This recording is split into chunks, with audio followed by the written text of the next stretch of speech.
So I got a lead that was from a friend of mine. She used to be this brokerage and she ended up leaving real estate altogether. She passed the lead on to me.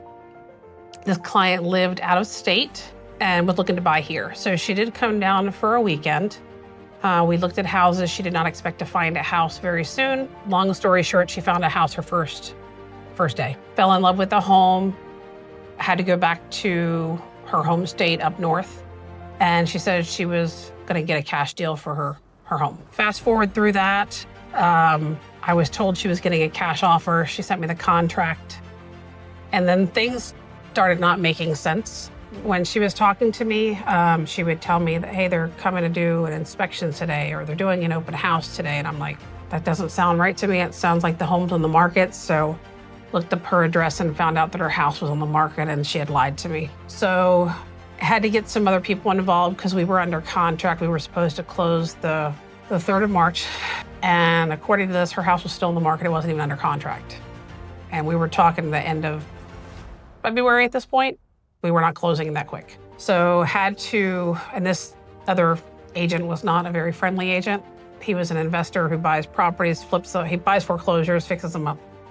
So we ended up, I had to go to Amy, I had to go to Kris, I had to go to several of the mentors just to see what I could do, because at this point, her inspection period's done. You know, we didn't have a contingency because it was supposed to be a cash deal, and at this point, she was not protected anymore.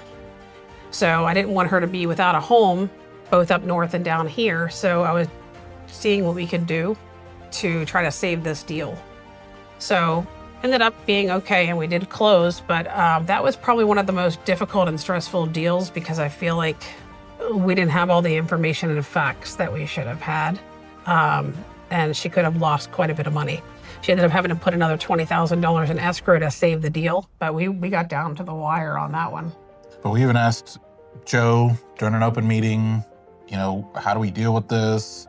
So we're looking for creative financing. I was digging into relationships I had previously to try to get her financing with some bankers that I knew. Yeah, we tried a bridge loan. We were reaching out to our mentors to really, get what's the next step? How do we save this? Because when you look out for a client, you want to do everything you can, but when you don't have all the facts, it's very difficult. So we did a lot of scrambling, calling, digging in to figure out what was necessary, and it all ended up coming through. But that was one of the deals that we didn't know that we would see the end of. I mean, till the end of to the last day. I drove her to the bank myself to get that deposit done. So we wanted to make sure, but it all ended up working out. But that was nice to have back up here. I'd say so, because I started here in the end of November. So December is really when I started kicking off. And this was one of my very first ones that went under contract. They went under contract in like the end of December, early January. So she actually came down, this was Christmas Day, we're sitting there, it was end of the day, everything was done. And she calls and says, hey, guess what, I'm in town. Can we go see the house again? So she did, she loved it. We ended up going on contract December 31st, like late. I can't believe you remember that. Like, late December 31st, and that's when, because I remember the other agent was like, man, I just knew that was a bad decision. I should have waited, but no, it was pretty early on. It was one of your first couple One of deals. my very first deals under contract. Yeah. Joe, this was in front of the mastermind. He had some very creative ways to get financing. To be honest, I didn't understand them all. And we were far enough in the process at that point that I was like, okay, I think we're okay. But, he had his knowledge. He just knows just every which way to go. And so it was a lot to take in, but he knew how to handle it. It's just we had other people already working on it. We didn't want to mess anything up. Too many hands in the cookie jar, tends to mess things up. Yeah, so. and it's different than it is. It's just one of those things as a new agent. You don't know what you don't know. And what I love about our brokerage is the fact that you do get, even if you don't know everything, you get thrown in. And even if something doesn't work out, I learn something every day. If I go on a showing and this person doesn't want to sign with me, or they really aren't interested in that house, I've still learned something that I might not have known the day prior from that experience. So that's what's nice. I was at another brokerage for almost a year and just got nothing. I felt like it was a call center. So for me, the hands-on experience is everything. And it's nice to be able to call multiple people. There's multiple mentors here.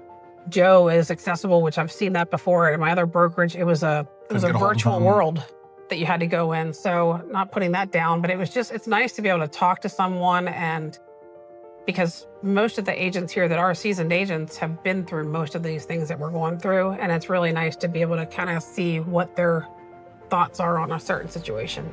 So it's really helpful. And what's good to know from a new agent perspective is internally you're freaking out because you're thinking, oh my goodness, the client's going to know that I don't know this. They're going to see right through me, when as long as you're confident and hold your composure, hey, I'm going to get that answer for you. And you have so many people to call, and they'll pick up the phone and they'll get back to you, and you can come back to your client with the confidence of knowing, here's the information that you needed.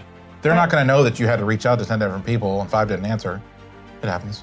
But that you were able to get the answer for them and present it to them and get them the deal done. I feel like it's good too for the buyer seller to know, like, oh, they had like a whole team. Like, yes, obviously the agent is the face of the transaction. You know, one Bucks player and then meeting the quarterback and the rest of the team. Yeah, absolutely. Like, that's a lot more like, okay, like this is serious. Yep. And that's what's nice is even if we question ourselves, because sometimes, you know, obviously we don't know it all yet. We're still learning too. But it is nice that I have people here that I know I can go to, that they have the information that I need. So it is nice to have that backup. Yep. Some agents struggle with tough deals. 54 Realty's mentorship and resources Helped us close difficult transactions with confidence. A lot of agents freak out over tough negotiations. Yet 54 Realty's training and team support made all the difference. Everyone says tough transactions are a nightmare. But we've handled them with ease thanks to 54 Realty's support.